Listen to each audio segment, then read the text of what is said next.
you're going to have to get a electrician to wire the rest of it. We'll give you the first one free. And there was a light bulb in the kitchen with Romex that they tacked up on the wall, you know, ugly looking and all gnarly and all that. And hey, it was a light bulb though. so when we found out what it would do, it would run the toaster.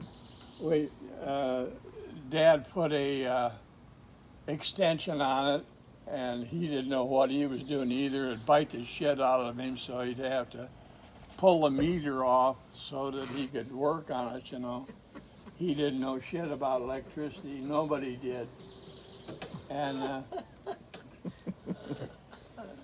so he'd run this stuff down the walls to tack it up like they did. It was just uglier than hell. And I said, there's got to be a better way to do that. Why don't we hide it in the wall? Well, in those days, the walls were all slats. Yep, made of plaster. With plaster on Lath them. and plaster. It wasn't like it is now, you know, with sheetrock. And he said, this would be a hell of a job. Well, I said, I'll try to do some of it, and you can hook it up. Oh, don't mess with it, he said. You might kill yourself. But I did. I ran plug-ins here and there and everything. And then I talked to the guy that read our meters and everything. I said, what do I do now? I got one. He said, well, you got to change this or that, and you have to have a neutral. I said, what is a neutral? Well, that's a ground wire, and it has to be grounded to a water pipe or something. I learned all this stuff, you know, and I did it, and I hooked it up like he said, and I pulled the meter off myself. I thought, hell, I seen Dad do it, no problem. He just pulled it off, you know. So I pulled it off. And then I go like this. Yeah, see if it was hot. To see if it was hot, you know. And it'd sting me a little bit. I said, don't touch that one. And I'd hook all this stuff up. And Dad would come home, he'd sit down in his favorite chair by the, you know, that thing you have with the table and chairs and that. The buffet. Buffet. Yeah. Buffet was right here, and his favorite chair is here, and the dog slept under the buffet. The dog would come in there when Dad came in for the day. The dog would lay down, and nobody touched Dad's paper. You don't touch, he gets it first. You don't touch it. Right. So Dad's paper was there. He'd sit down, and it was all dirty and grimy. And Mom would say, Harold, come in here and wash up a little bit. No, I want to read a little bit of paper. She'd come in there with a face cloth and wipe his face off and his hands, and a beautiful, beautiful woman. And he'd sit there, and the dog would, every time Dad would move, the dog would move too. You know? And he turned on this light, and he said, what is this? I said, that's a lamp that we bought.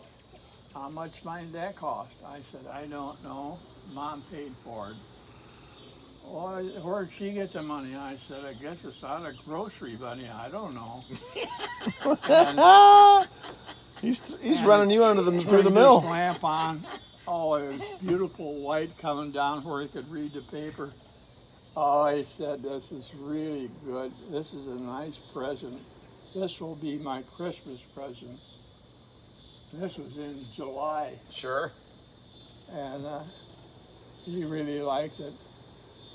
And the dog didn't like it. The dog was kind of shocked by the whole thing. He reached down there, pet the dog, he just cooled down. I didn't know Grandpa was that. Yeah.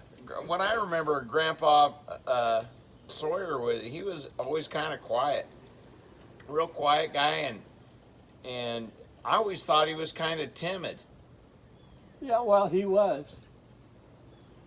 The only time that he really opened up is when Mom and Dad liked to dance, and they were both excellent dancers. And they'd get go that down from to Grandpa. Fort Dodge to the, that's about 20 miles away to this place that had dances all the time, every Saturday night. And Dad would buy a pint of whiskey. And I don't see that in Grandpa. well, he didn't drink much, but Mom liked it. Yeah, well, Grandma Grandma was a different story. Grandma'd I've drank have with 2 or Grandma 3 many drinks, times. and he might have, over the course of an evening, maybe that much. Didn't drink hardly anything, but they get to dancing, you know, and they're having a good time. And they'd hire a babysitter. She got 50 cents for watching us, Helen and I. Her name was Edna Barrett. You could smell her before you could see her. She really smelled bad. And she'd put us to bed, and she had a name for everything you took off. Your socks were number 10, and your Number 10. shirt was number 4 and all that. She'd take your number 4 off, and take your number 10 off, and all that. What? Yeah. I don't know how she invented that, but she did that that's how she made her living, babysitting. No kidding. And I don't think, and she helped Mom do laundry Yeah. in an old Voss tub, Voss, that was a big round tub that you put Yep. water in it. And it had a wringer on top. Where Didn't you guys used to take baths in the goddamn tub like that? Yeah. And that's where Helen got her arms burnt real bad. She had scars. She still got them on both arms. Where, as a little girl, she didn't know any better. She pulled the plug on the outside. Yeah. Just a little kid, you know, well, what's that? Turned the plug, and all this scalding water came out on her arm. Oh no. And they did- took her to the doctor and everything, and they had put shit all over her arms. But she came out of it there. To this day, why you can see. I've never noticed that really. But We need to go see Helen. yeah, Yeah, probably do.